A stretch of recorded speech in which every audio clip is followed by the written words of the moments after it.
Martin, pour ton exposé. Très complexe, même pour moi qui suis tous ces dossiers depuis 3-4 ans, je dois dire qu'il y a encore certaines parties que je ne connaissais pas et qui montrent toute la complexité de ce sujet. Cela étant dit, en considérant ce qui est en train de se faire, ce qui est planifié pour donner plus de pouvoir à 7 OMS existantes dont on a montré le financement à la fin, alors si on voit tout ça qui se trame derrière les coulisses, moi je vous dis très franchement que ça me rappelle Brave New World. Brave New World. Et je pense que pendant la discussion, on pourra revenir à certaines parties de ce dossier vraiment très complexe et je vous admire pour votre patience pour suivre pendant presque 1 heure tout ce dossier très complexe. Mais avant de vous donner la parole, je donne encore la parole aux membres de notre collectif Frère, Maître Radu Datou, qui veut ajouter certaines choses. Bonjour à tous. Et merci Senta pour ton exposé particulièrement complet. En ce qui me concerne, malheureusement, j'ai l'impression que la vision cauchemardesque. D'accord.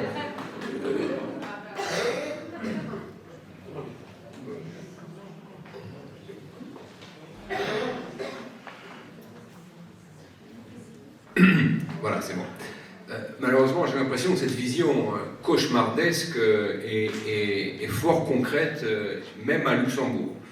Donc, effectivement, lorsque la crise semble terminée, les beaux jours, la vie a repris ses droits, j'ai reçu, peut-être également comme vous, la nouvelle constitution luxembourgeoise, le nouveau texte luxembourgeois. Et quand j'ai lu notamment l'article 5, excusez-moi, mais je suis tombé de ma chaise. Lorsqu'on lit ces articles 5, donc, on reçoit effectivement la copie de la Constitution à la maison pour une Constitution moderne et conforme aux pratiques institutionnelles. Et quand on lit cet article 5, donc, le Grand-Duché de Luxembourg participe à l'intégration européenne, l'exercice de pouvoir de l'État peut être transféré à l'Union européenne et à des institutions internationales par une loi adoptée dans les conditions de l'article 131, alinéa 2 de la Constitution. Et là, c'est un texte qui est passé complètement inaperçu au sein de la population. Bon, c'est un domaine technique que le droit constitutionnel, mais il n'y a eu aucune communication par rapport à la portée, effectivement, de cet article qui, c'est une véritable révolution. C'est extrêmement grave, c'est une trahison à la souveraineté nationale. Tout simplement, on ne va même pas se poser la question si on doit maintenant ratifier des traités, on va tout simplement laisser l'Union européenne ou les institutions internationales gouverner directement au Grand-Duché de Luxembourg. Donc c'est un véritable glissement de souveraineté vers des institutions en principe élues, vers d'autres non élus, c'est-à-dire les officines de l'Union européenne ou les officines de l'OMS au choix. Bon, on connaissait un petit peu la tendance, ça réduit un petit peu la politique nationale à un théâtre de marionnettes.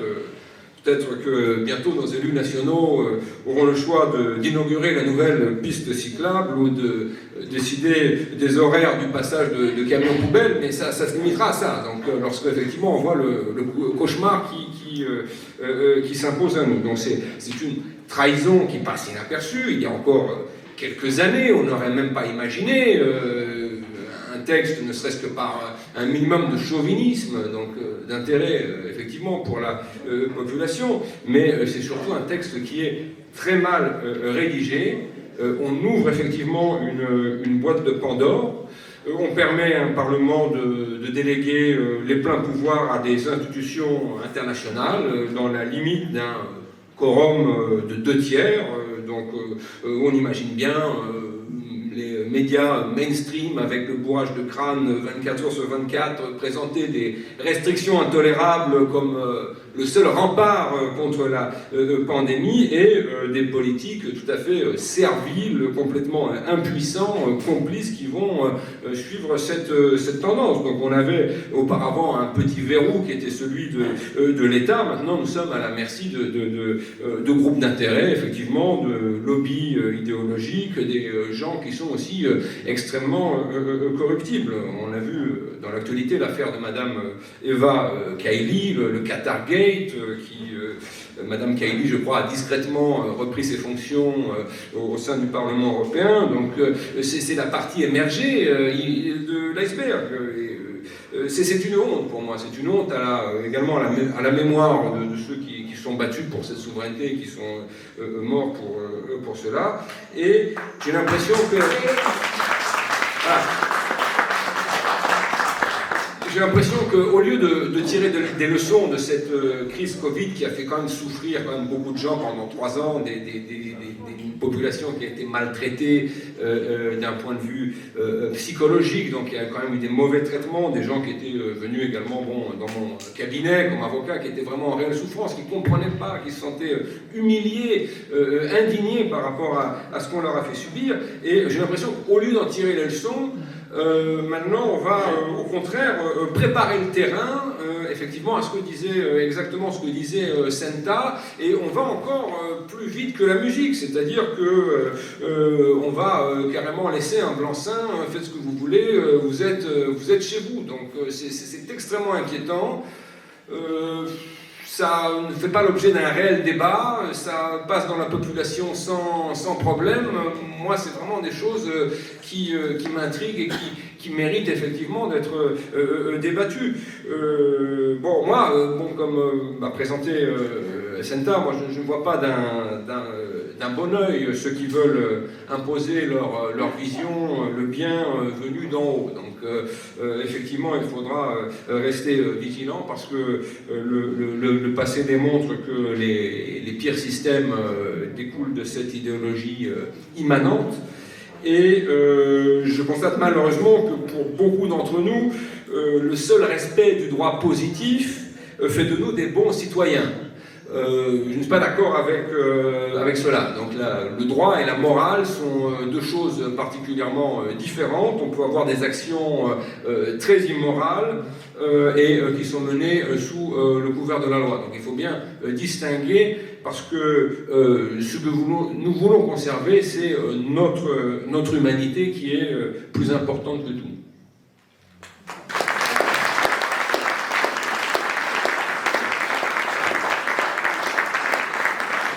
Questions, donc voilà, je vais vous laisser la parole.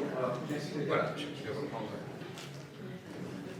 Donc bonjour à tout le monde, je suis heureuse d'être ici dans une salle bien remplie, et ça confirme aussi les élections communales qui ont quand même subi un échec d'un quart des votes, donc c'est bon signe. Voilà, toutefois, Jean il a dit à l'introduction qu'on a été en quelque sorte trahi par le gouvernement, par les médias, ce qui est vrai. Seulement, le rôti, comme nous savons tous, il a été très bien ficelé. Donc ça ne suffit pas avec ces deux acteurs. Il y a aussi la justice, il y a les administrations et notamment les écoles, parce que ce qu'on a fait de nos enfants, de commander des bus pour vacciner nos enfants, de nous faire parvenir par les enfants en les prenant de massager entre l'école et le parent. Donc c'est scandaleux, parce qu'on a donné des fiches à remplir aux parents où il y avait seulement une croix possible. Donc voilà, je vous donne mon autorisation de tester, de piquer, de faire ce que vous voulez de mon enfant. Voilà. Et les vieux, c'était pareil avec les EHPAD qui sont, on le sait, entre la main de BlackRock et tous ces crétins. Voilà, donc moi je peux vous parler d'un tout petit fascicule, celui de Stéphane Hassel, et il s'appelle « Indignons-nous » ou « Indignez-vous ». je ne me rappelle plus, mais voilà, c'est le message. Il faut stopper ça devant sa porte, chacun de nous, pour tout. Moi, je suis en bataille avec la commune qui m'a dévalidé mon terrain dans le cadre du PAG. Je n'ai plus d'électricité à la maison parce que je ne me suis pas donné à suffire à des prétentions de paiement et à des conditions qui me sont devenues de plus en plus inacceptables. Donc je ne paie plus rien. Voilà, c'est une décision. Mais il faut rester ferme, tout le monde, chacun pour soi, surtout pour les enfants et pour nos vieux. Parce que c'est les vulnérables qui vont être chiffrés, mis dans le mâchoire au premier. Nos enfants.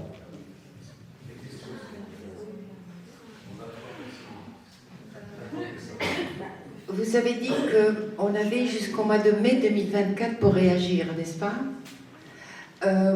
Maintenant, mais vous allez peut-être me corriger, en fait, c'est selon le principe qui ne dit rien, consent.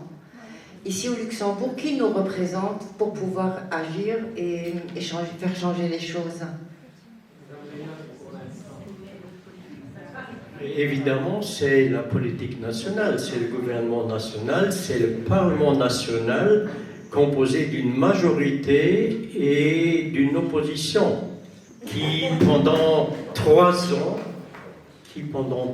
ans, malheureusement, ont été pratiquement sur les mêmes positions officielles, influencées par les soi-disant experts au service, non pas de notre santé, mais au service des buts qui ont été décrits par Senta, par l'OMS et tous les acteurs financiers, médicaux, et c'est là qui se trouvent derrière, qui profitent de tout ça.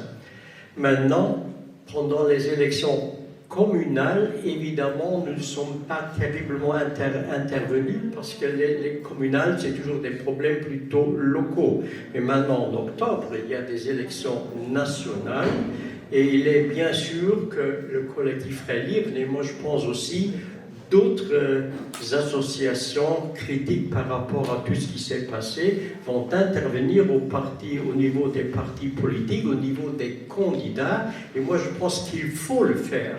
Mais ce qui serait très intéressant, c'est que pas seulement des associations comme notre association ou d'autres associations critiques fassent ce job avec des questionnaires très précis, mais qu'ils aillent, que les gens, vous tous, vous avez le droit de poser des questions à vos représentants politiques. Faites-le, n'ayez pas peur, allez même dans leurs réunions préélectorales, poser des questions s'ils ne vous répondent pas par lettre. Parce que finalement, pour le moment, ils pensent qu'ils peuvent se soustraire à ce devoir démocratique de répondre vraiment aux questions. Mais allez dans leurs réunions. On va essayer de trouver des tactiques, peut-être, pour intervenir à partir du mois de septembre, dans ce sens. Mais il ne faut pas que ce soit seulement les comités de nos associations, parce qu'il n'y a pas seulement notre collectif. Il faut que vous preniez courage pour défendre ce qui a été décrit ici. Moi, j'ai parlé de l'horreur de Brave New World. Mais ce qu'on est en train de nous préparer, il faut le réaliser. Ce que Senta nous a montré ici, c'est la voie dans une dictature sanitaire qui s'appelle sanitaire, qui sera contrôle et surveillance. Pardon? Et alimentaire aussi, évidemment. Donc, il faut que chacun s'implique. Comment s'impliquer chacun? Vous avez une famille, vous avez des voisins, vous avez des connaissances. Allez-y, parlez-leur. Essayez de leur donner des informations. Ce que Senta a montré ici, c'est extrêmement complexe. Et même si vous sortez de la salle en ayant compris seulement 30 à 40% de ce qui a été dit ici, parce que c'est très difficile. tout ça, c'est très complexe, c'est très difficile ce qui est en train de se tramer derrière les coulisses. Mais quand même, vous pouvez emmener avec vous une certaine partie des informations les plus importantes. Et parlez-en avec vos parents, avec vos enfants, avec vos voisins. Faites-les, chacun a ce devoir démocratique de faire ça. Et chacun peut le faire. Pas en faisant des exposés très complexes comme celui de Sainte-Anne, non, avec un résumé des idées essentielles de ce qui se traite derrière les coulisses pour donner à cette OMS vraiment un pouvoir pratiquement dictatorial au service non pas de notre santé, mais au service des intérêts financiers Tu as parlé de BlackRock, de Vanguard, etc., des Big Pharma, des Big Tech, les GAFAM, etc., qui sont ceux qui, par leur argent, dominent actuellement la politique mondiale. Malheureusement, c'est comme ça. Et ce que j'avais oublié de dire dans mon premier commentaire, je vais te le dire maintenant. Si ton exposé aurait eu lieu en 2018, j'aurais appelé l'ambulance pour te mettre en psychiatrie, plus uniquement des consommateurs. Et au service de qui? D'un système qui ne voit plus que la croissance de l'argent, la croissance des profits, la croissance de plus en plus, sans aucune issue, philosophiquement parlé, sans aucune issue possible, parce que ça va dans le mur. Mais ça va aux dépens des populations, Et ce qui a été montré par Senta, et bon, il y a d'autres bouquins très intéressants sur cette problématique, je peux vous le dire, moi je suis très inquiet de l'avenir de notre société, pas seulement la société luxembourgeoise, mais pour l'avenir des sociétés sur toute notre planète, et surtout, je suis très inquiet pour l'avenir de nos enfants. Il faut se réveiller, il faut réveiller les voisins. Et il faut se battre contre tout ça. Parce que dans toute situation au niveau mondial, à travers l'histoire, il y a toujours eu des situations qui paraissaient désespérées. Et pour le moment, ça semble être désespéré. Mais toujours, il y a eu des solutions. Et toujours, il y a quand même le bien qui s'est imposé finalement, après de longues luttes. Mais il faut lutter. Il faut lutter.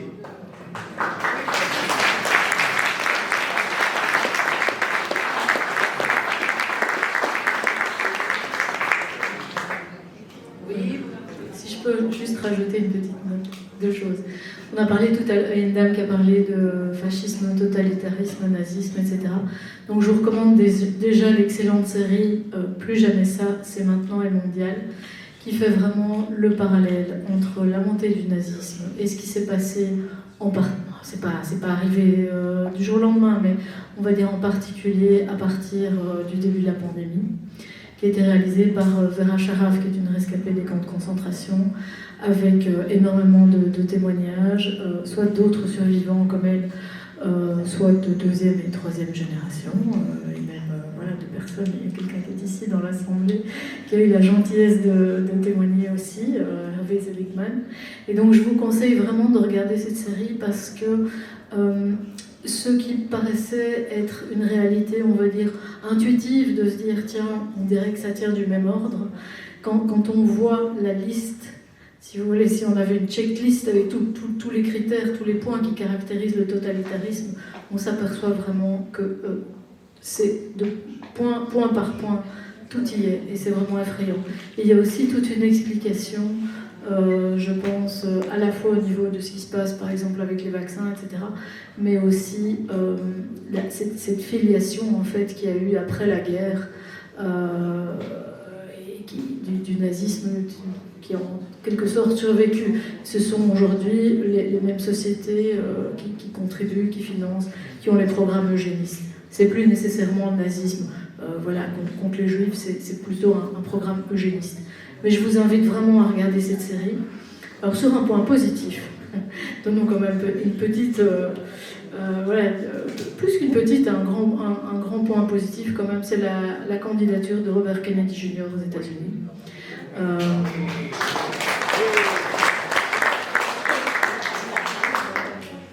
Je pense que ça va. Il y a l'action, le lobby, l'action en justice, l'action auprès des citoyens, des politiques, etc. Et il y a aussi une autre action qui est simplement celle d'informer, le changement de culture, on va dire par les bouquins, les vidéos, les conférences, les conversations personnelles. Robert Kennedy, il est très conscient qu'il faut agir sur les deux plans.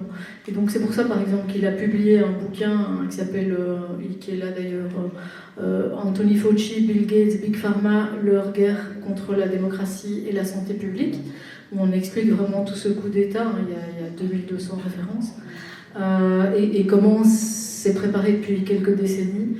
Et c'est important aussi il est bien conscient qu'un juge, ça va influencer au niveau juridique, au niveau politique. Si l'opinion publique, s'il y a un changement, une prise de conscience dans l'opinion publique, ça aide aussi. Sachant par exemple qu'aux États-Unis, il n'y a que 22% des Américains qui ont confiance dans le gouvernement et dans leurs médias. C'est pas beaucoup. Donc même si ça ne transparaît pas tellement jusqu'ici, parce qu'on n'entend pas parler, il faut savoir que si vous êtes là-bas, bon, pour eux, ils savent bien que Biden, it's a joke, quoi.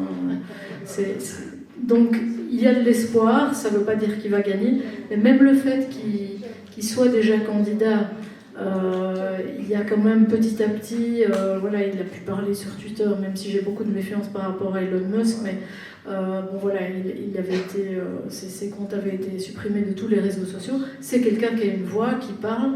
Moi, je pense que je vais peut-être essayer de parler de vous, parlez-en aussi. Il faut prendre les arguments qui sont porteurs pour vous et pour les personnes à qui vous vous adressez. Voilà. Moi, je pense que je vais essayer de faire un petit bouquin sur l'OMS et puis un autre sur Kennedy, et puis comme ça, ce sera peut-être plus simple que les conférences.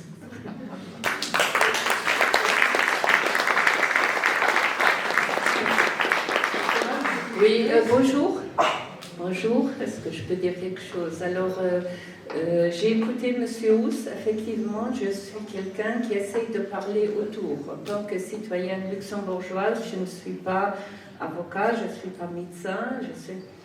Et je remarque qu'il y a le petit groupe de ceux qui savent, qui ne s'élargit pas trop. Et en dehors, il y a plein de gens qui disent qu'il y a quelque chose qui tourne par rond.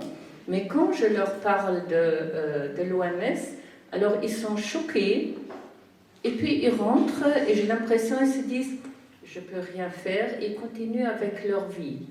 Alors moi, ma question, c'est pour ça que je suis vraiment ici, en dehors d'être contente d'entendre Madame Dupuis, comment faire dans ce Luxembourg qui a ce tapis de velours, pas seulement officiel, mais aussi dans notre tête, n'est-ce pas, où la politique et les médias essayent de ne pas bruiter tout ça. Comment faire pour que les gens qui se sont réveillés disent, voilà, oui, je peux faire quelque chose, je vais m'associer à ci ou à ça, parce que sinon ça se perd. Voilà, ça c'est ma question. C'est pas une idée, mais je me dis, on vient de connaître le collectif Freier. C'était au fait, je vous ai connu à travers de Verbewegung. Verbewegung, je ne sais pas si vous connaissez ici, c'est aussi un collectif. Et je me demande pourquoi est-ce que des collectifs ne se joignent pas et créent une plus grande force d'entente chez le public. Je viens juste dire à madame ici à côté qu'ils ont mis à disposition, par exemple, une lettre modèle qu'on peut adresser en tant que citoyen à nos députés, justement où on leur demande des questions, où on leur demande des comptes sur ce que vous venez d'expliquer. Et c'est vrai que dans notre quotidien, on est souvent pressé. On est dans une roue d'hamster, on va dire, et on entend et on est interpellé, mais on ne se prend pas le temps de faire quelque chose, d'agir, ou on a peur des expériences qu'on a eues quand on voulait donner des informations lors du Covid, et on reçoit des coups sur la tête parce que le voisin, il pense autrement, et ensuite on a pris une douche froide et on ne fait plus rien. Et je trouve que vous faites un super boulot. et qu'en tant que collectif, il faudrait créer un réseau de tous les collectifs pour qu'il y ait une plus grande diffusion et pour mettre justement des lettres modèles, que les gens ils ont juste besoin de changer le nom et ensuite de signer, et alors on est plus fort ensemble. Merci.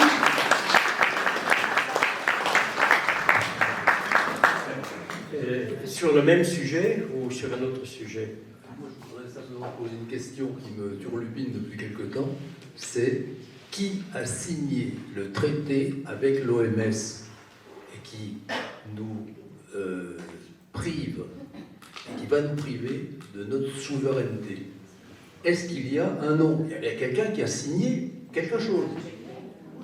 Sinon, on ne serait pas adhérent. Sinon, le Luxembourg ne serait pas adhérent à l'OMS. Alors, n'oubliez pas, il y a 2 instruments. Donc le WOCA+, ce qu'on appelle le traité, il n'est pas encore signé. Donc tout ce que je vous ai expliqué en détail, c'est le brouillon qui doit être signé, qui doit être finalisé, qui veut le faire adopter en mai l'année prochaine. Donc c'est pour ça que c'est important d'en parler maintenant, pour arrêter l'affaire. Voilà. Maintenant, ce qui a déjà été signé, le règlement sanitaire international, là ce sont les représentants des États. Je pense que la première version est en 1969. Et puis il y a une version plus récente en 2005. Voilà, mais ça je ne pourrais pas vous dire comme ça. Ce que je veux dire, c'est qu'il y a la signature, il y a un papier quelque part avec une signature. Oui, donc chaque État. Non, chaque État, c'est vrai que c'est important, et puis d'un État à l'autre, ça va être différent. Mais chaque État, normalement, c'est délégué à l'OMS. Donc il y a une liste, on peut la consulter, on peut savoir aujourd'hui qui sont les représentants du Luxembourg. Je ne sais pas si j'ai mis le lien, mais je le mettrai en tout cas dans le PDF. Donc on peut voir les représentants officiels, par exemple, pour chaque pays, qui ils sont et qui négocient pour l'OMS. Ici, du fait qu'on est dans l'Union européenne, il y a une difficulté, puisque par exemple, on voit que le pass sanitaire, ça a été comme ça. Je ne sais pas si ça a posé problème ou pas, hein, si ça va être ratifié officiellement. Mais bon, c'est passé au-dessus de la tête, on va dire, des États membres. Mais en principe, après, ça devra être transposé, signé. Donc, ce sera signé par les délégués de chaque État. Et ça devra encore être ratifié, le traité en tout cas, devra encore être ratifié, je pense, sous une forme ou sous une autre, par les pays. Il faudra peut-être demander aux juristes. Par contre, l'autre, il suffira de changer, d'adopter les amendements. Ça ne devra plus être ratifié puisque l'instrument existe déjà. Je ne sais pas si c'est clair. Je voudrais répondre brièvement à vous et aux 2 autres questions. Premièrement, il est bien évident, je crois l'avoir dit, que notre association va poser des questionnaires très précis à tous les partis politiques qui concourent pour les élections nationales et l'année prochaine pour les élections européennes concernant ce traité projeté avec tous les risques que ça va comporter pour la démocratie, et nous attendrons des réponses précises et après nous réfléchirons, je ne dis pas aujourd'hui parce que je ne décide pas seul, mais on réfléchira à la question de recommandation pour ces élections. Nous allons y réfléchir. Je ne dis pas que c'est décidé. D'un autre côté, pour répondre aux 2 autres questions, disons la chose suivante.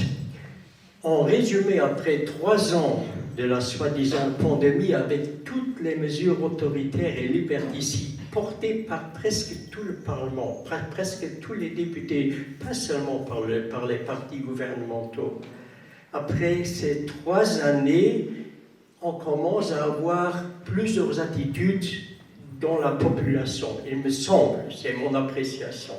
D'un côté, il y a une partie de la population qui est contente que tout ça soit maintenant, d'après eux, terminé. Et ils veulent retrouver la situation d'avoir le Covid sans soucis, sans trop de soucis à se faire.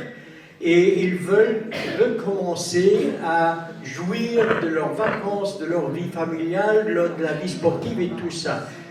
Moi, je dis, c'est tout à fait compréhensible qu'une partie de la population ait pour le moment cette attitude-là, parce que ces années étaient très dures, étaient extrêmement dures pour la plupart des gens qui n'étaient pas préparés à de telles situations politiques.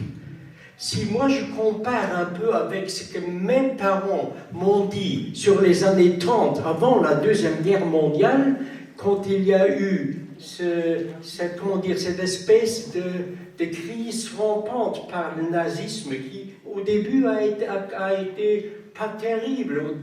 Dans les 2-3 premières années, c'était pas encore très visible et terrible. Et une grande partie des gens, psychologiquement, ont dit « Oh, Hitler, ça va pas être aussi dangereux que ça.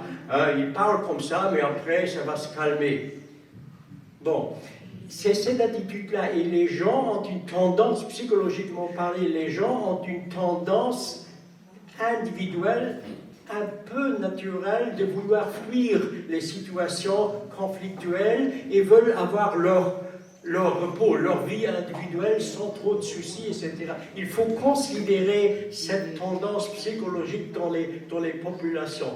Si je dis je peux comprendre, évidemment c'est une situation extrêmement dangereuse parce que les gens qui sont endormis de cette façon-là seront des proies faciles pour la prochaine pandémie qui nous prépare.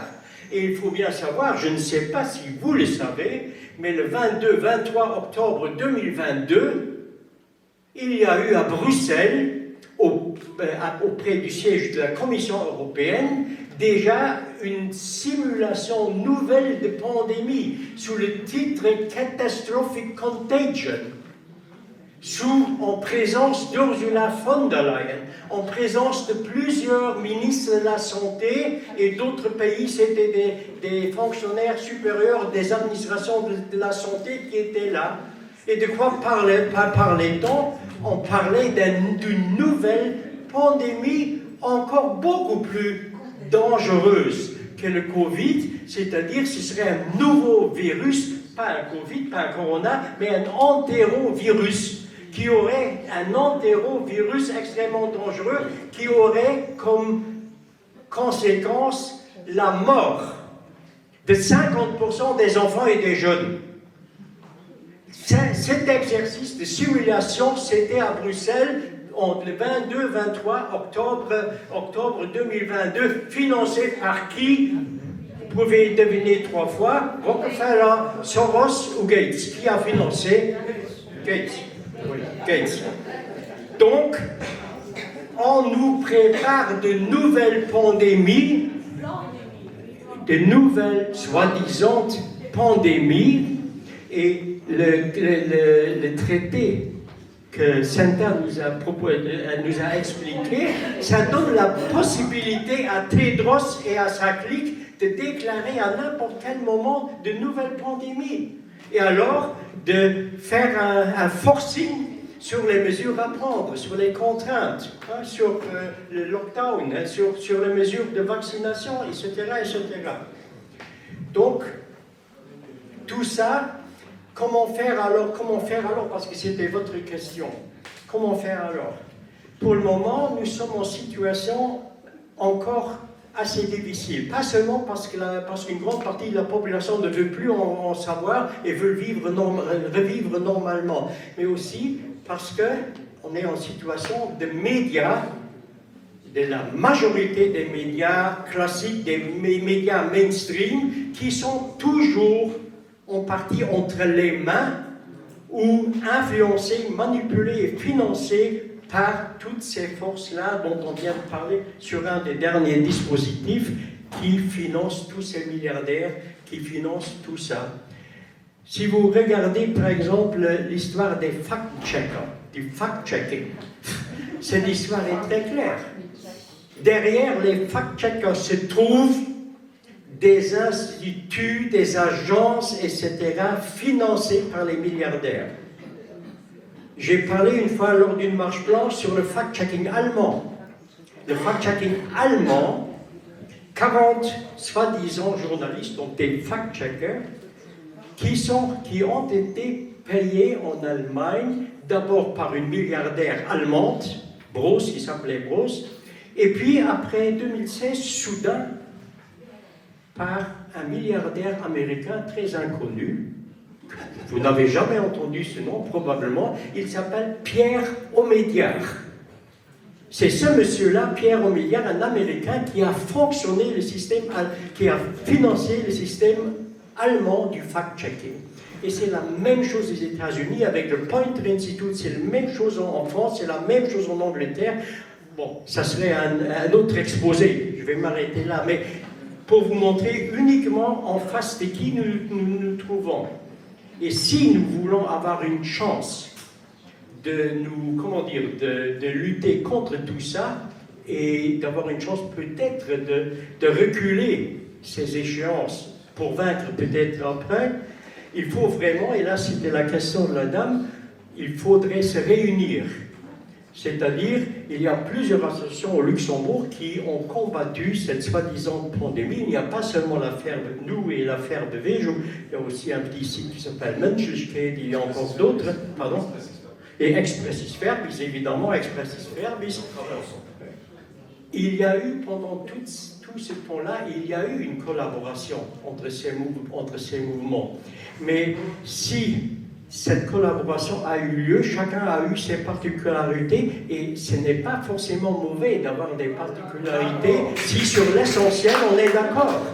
Et on lutte, chacun de son côté, et parfois ensemble, contre tout ce qui est en train de se tramer. Mais encore une fois, l'appel, la situation est vraiment très difficile. C'est vrai, mais nous ne sommes pas dans une situation difficile tellement nouvelle. Réfléchissez seulement un peu, et je reviens à 1930. Réfléchissez aux intellectuels, aux partis politiques critiques, aux syndicats, aux gens qui travaillaient dans la culture, qui voyaient monter le nazisme. Ils étaient aussi dans une situation terrible en voyant tout ça. Il n'y a qu'une solution, une seule solution, c'est l'apport individuel et personnel de chacun, c'est la réunion entre autant de gens que possible dans ces mouvements-là, écrire des lettres, faire des pétitions, signer des pétitions, faire pression dans les élections, pendant les élections nationales, dans les réunions politiques, écrire des lettres à l'éditeur pour la presse officielle, dans l'espoir que parfois quelque chose puisse passer, même dans les médias mainstream. Et ensuite, la solidarité entre nous, et continuons. Et là, je dois le dire, je suis très content que vous soyez tellement nombreux ici. Parce que quand même, avec l'été, et avec le temps qu'il fait, c'est quand même bien d'être dans une salle chaude comme ça. Vous êtes des héros. Pas des zéros, des héros. Et des héroïnes. Je parle. Je voulais juste essayer d'apporter un élément de réponse au monsieur qui avait posé une question il y a quelques instants, enfin il y a 10 minutes peut-être déjà. Voilà, oui. Donc vous vouliez savoir qui a signé le règlement sanitaire international qui est en vigueur maintenant encore, c'est ça? Oui, d'accord, je vais y répondre. Enfin, je ne sais pas qui l'a signé, mais nous avions ici à Luxembourg, il y a 3 semaines environ, une femme médecin, le docteur Astrid Stuckelberger, qui a contribué à le rédiger. Donc elle n'a rien dit de mal de ce règlement sanitaire international signé ou officialisé en 2005, c'est ça. Mais ce qu'elle a dit, c'est que pendant la prétendue pandémie, on ne s'est absolument pas conformé à ce règlement sanitaire international. On a tout retourné, hein. On a fait plein de choses qui n'étaient pas prévues là-dedans ou qui étaient même contraires à ce règlement sanitaire international. Ce que je veux dire, c'est que la personne qui a signé, il n'y en a pas 5 ans, elle n'a pas signé un blanc-seing à une organisation mafieuse. Ça, c'était pas du temps où c'était mafieux, je pense, en 2005. J'espère. Est-ce qu'à l'époque, quand la personne a signé Si le gouvernement luxembourgeois l'a autorisé à signer, on ne peut rien y faire. On ne sait pas. Là. Je ne sais pas. Oui. Mais ça peut se trouver, hein, ça peut se rechercher. Il faudrait qu'un historien comment ça Je crois qu'il n'y a aucune illégalité à ce niveau-là. Illégalité, je pense qu'on ne peut rien y changer. Et je pense d'ailleurs que ce règlement sanitaire international n'était pas si mauvais que ça. Et Le problème, ce sont les amendements qu'on veut y apporter pour le transformer. Donc, c'est par exemple de passer de recommandation à la contrainte. Donc, c'est ça c'est le processus qui est en cours. Mais c'est pas encore signé, ça. Non. Il faut l'empêcher. C'est le processus qui est en cours depuis 2018. Voilà. Et qu'on essaye chaque année de faire adopter. C'est le but de la réunion, de nous informer et de nous motiver pour faire tout ce qui est en notre pouvoir pour l'empêcher, justement. Et je profite d'avoir le micro juste pour poser une question de compréhension à Madame de Peuil. Vous avez parlé du bureau de l'OMS et vous avez dit qu'ils ont maintenant 10 pays supplémentaires qu'ils ont invités. Mais quels sont les autres pays qui constituent ce bureau? Merci. Il y a toute une liste, mais là, je peux vous l'envoyer, mais juste pour savoir combien environ. Est-ce que c'est je pense qu'il y a déjà une trentaine de membres, quelque chose comme ça. Si vous voulez, je peux vérifier en quelques minutes. Et voilà. J'ai une question très simple, très courte. Au-delà de la corruption qu'on ne peut pas exclure, et au-delà de la manipulation dont les décideurs ont été victimes, est-ce que vous pensez que c'est possible qu'ils sont aussi sous menace? Parce qu'il y a tellement de choses en enjeu maintenant, parce que c'est comme une bataille finale, à mon avis. Est-ce que vous pensez qu'il est possible que les politiciens et les membres du Parlement et tout ça sont menacés s'ils ne s'y conforment pas? C'est une question très difficile à répondre. On a vu au Parlement européen, avec l'affaire Kylie, qu'il y a des parlementaires européens qui se sont laissés corrompre, mais dans une autre affaire. C'était pas dans cette affaire-ci. Moi, je pense, mais je ne peux pas le prouver, qu'il y a des parlementaires, disons, des membres du gouvernement à travers l'Europe, et pas seulement, qui pourraient être influencés par, ou bien par l'argent comme ça, ou bien par des problèmes de carrière et tout ça. Ça se peut, mais disons, il ne faut pas s'avancer trop pour le moment dans ce sens-là. Senda veut peut-être dire quelque chose aussi à ce sujet. Oui, moi c'est vraiment un sujet que je creuse. Je pense que, un sujet importantissime, ce sera d'aller voir ce qu'on appelle les réseaux de l'état profond et tout le lien en fait entre les acteurs de l'OMS et les acteurs des réseaux, de différents réseaux criminels, que ce soit la drogue, le trafic des êtres humains, la pédophilie, trafic d'armes, blanchissement d'argent, ce sont les mêmes. Et donc, ce que je vais vous dire là maintenant, il y a 5 ans, je ne l'aurais jamais dit. Pourtant, ça fait des années que je creuse l'étendue, on va dire, du réseau de la matrice de pouvoir. Je suis persuadée aujourd'hui qu'il n'y a pratiquement personne qui soit vraiment dans les plus hautes sphères de pouvoir. Il n'y a personne qui accède à une haute fonction du pouvoir sur qui on n'a pas un dossier de chantage compromettant. Parfois, ça veut dire que ce sont des gens qui sont eux-mêmes déjà des pourris, comme on va dire. Et puis parfois, ce sont des gens qui tombent dans un panneau et voilà, on les invite, ils sont invités à une réunion sur je sais pas quoi, il y a une petite fête après, puis ils se réveillent et il y a une photo avec un enfant nu ou mort ou Dieu sait quoi à côté d'eux. Et donc, si ce n'est pas le cas, en tout cas, si le besoin est, ça arrive tout de suite. Et je pense qu'il y a aussi énormément de menaces. Donc, moi, je pense que oui, très clairement. Voilà. Mais ça doit sortir et ça va sortir. Je veux ajouter une chose. Il y a actuellement d'autres manières de corruption. C'est des corruptions plutôt soft, indirectes, de jeunes politiciens qui veulent faire carrière dans n'importe quel pays et qui sont assez intelligents et qui veulent faire carrière sont détectés par le World Economic Forum et sont invités de participer à des formations 2 fois par an qui sont dispensées par les responsables, par M. Klaus Schwab et ses acolytes, pour donner des informations à ces jeunes politiciens.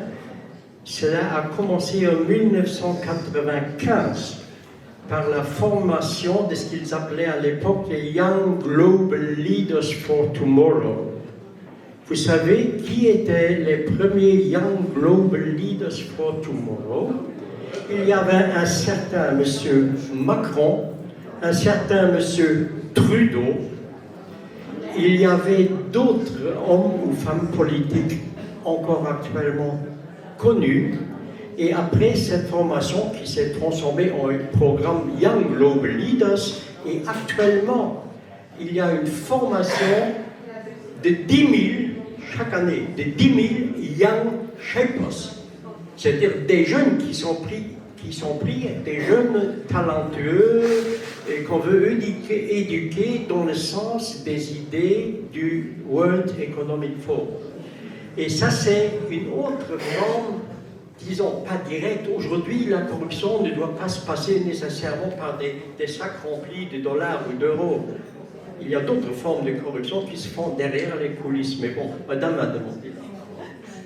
En fait, moi, ce que je voudrais juste proposer, c'est qu'on prépare en fait certaines personnes pour prendre la parole et poser des questions, mais en ayant déjà travaillé un argumentaire lors des différentes réunions politiques pour les élections législatives, de façon à ce qu'on ait déjà un argumentaire, qu'on ait peut-être, puisqu'ils aiment les QR codes, un QR code qui permet à chacun dans sa langue d'avoir accès au texte, pour ceux qui disent mais vous racontez n'importe quoi, mais qu'on vienne prêts les uns et les autres, qu'on soit plusieurs à chaque réunion, et puis que ce ne soit pas toujours les mêmes parce qu'ils vont nous repérer à force. Mais bon, et que donc ceux qui sont intéressés par ce genre de choses, qu'on commence déjà par se rassembler de façon à pouvoir travailler sur la prise de parole, sur les argumentaires et tout, parce qu'on a en face de nous des gens qui sont très très bien préparés, et il faut qu'on soit au moins aussi bien préparés qu'eux. Votre idée est excellente. C'est une idée qui est aussi dans le collectif Frère-Lieven qu'on est en train de discuter. On a déjà commencé à rassembler des questionnaires. Ce n'est pas encore tout à fait fini, mais je pense qu'avant le 15 juillet ou le 20 juillet, il y aura une liste de questions que tout le monde pourra poser aux politiques, aux candidats, aux partis politiques, et poser par écrit. Et si beaucoup de gens font ça, font peut-être signer leurs questions, 1 ou 2 ou 3 questions, par eux-mêmes, par des membres de la famille, par des voisins ou des amis, et l'envoyer chez tous les partis politiques, tous les candidats. Moi, je pense qu'une telle action globale, concertée, peut avoir un certain effet. Et la présence dans la salle, si elle est organisée de façon intelligente, pas tumultueuse, intelligente, ça pourra faire quand même un peu de doute. Ça pourra créer des doutes et ça pourra remettre en question certaines choses. Parce que moi, je suis d'avis, j'étais député, j'étais parlementaire quand même pendant presque 24 ans. Ce que j'ai connu au Parlement luxembourgeois, je peux vous le dire, tous les hommes politiques ou femmes politiques qui y sont ne sont pas corrompus. Elles ne sont pas toutes corrompues. Et il y en a beaucoup, je vous le dis, il y a beaucoup de députés, de parlementaires, surtout parmi les jeunes, il y a beaucoup de nouvelles têtes comme ça, qui tout simplement ne sont pas informés de ce qui se passe, qui ont été appelés pour venir sur la liste, et soudain ils ou elles sont élus, mais ils n'ont pas de grande expérience politique, ils n'ont pas de grandes connaissances médicales et scientifiques.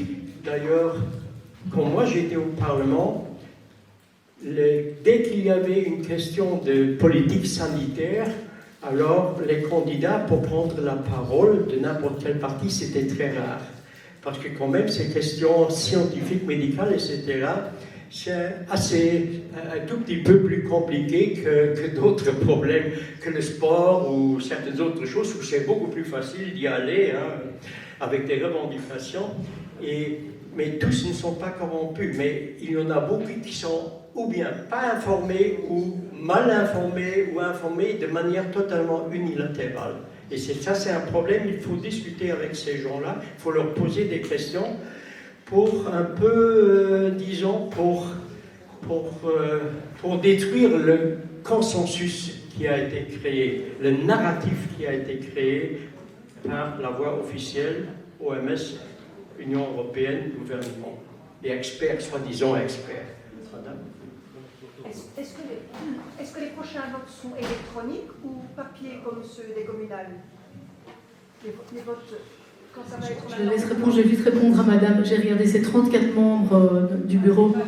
Donc voilà, excusez-moi. Et je voulais dire une deuxième chose, parce que tout à l'heure, j'ai dit que je pensais qu'effectivement, il y avait un dossier de contrôle. Je parle vraiment des hautes fonctions. Ça ne veut pas dire que tous les politiques ou tous les élus sont dans ce cas-là. C'est pas ça que je voulais dire. Je pense qu'au contraire, il y a beaucoup de profils dans les gens qui sont dans les Young Global Leaders, par exemple, qui sont des gens qui ont pas mal d'idéalisme et qui sont en fait des personnalités plutôt positives. Simplement que c'est un programme quand même qui est venu des États-Unis, notamment de Kissinger, de Harvard, etc.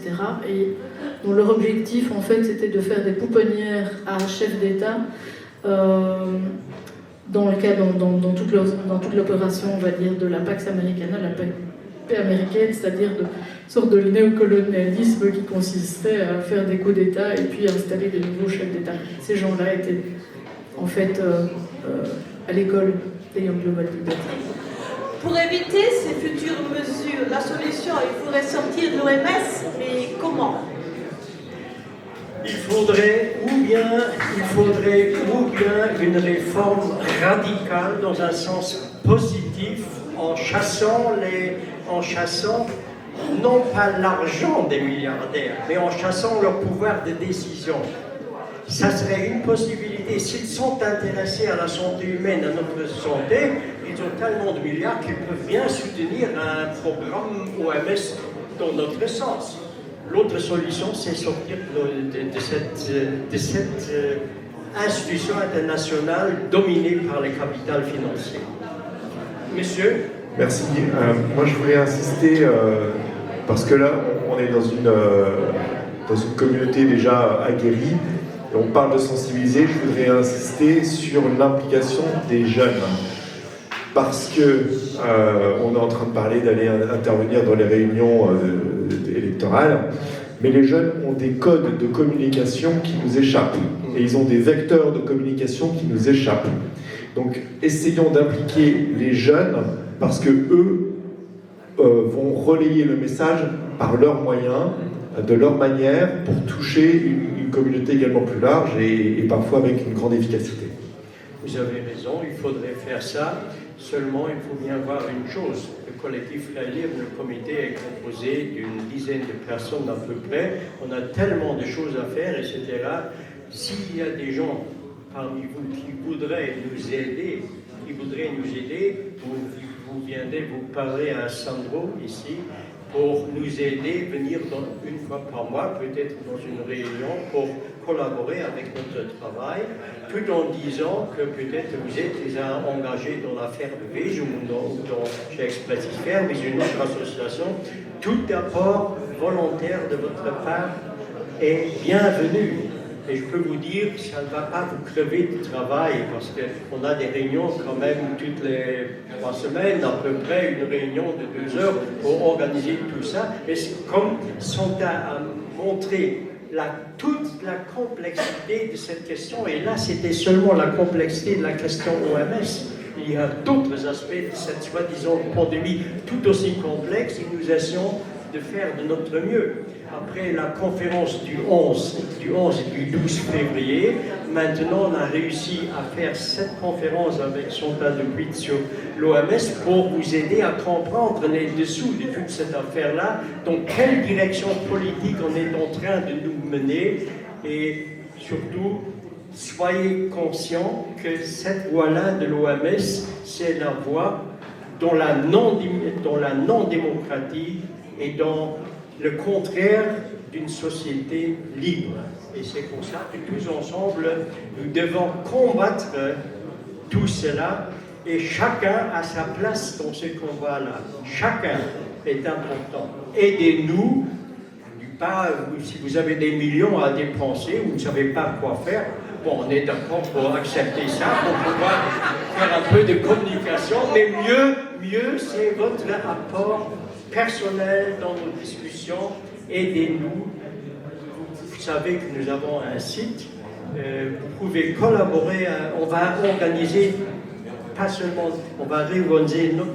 notre comité, mais après les vacances d'été, on va faire une assemblée générale du collectif Freilich. Et là, vous êtes bienvenus pour y venir consulter le site du collectif Freilich pour cela. Et puis, merci pour votre participation active, merci pour votre patience avec les températures quand même légèrement chaudes qu'on a eues ici.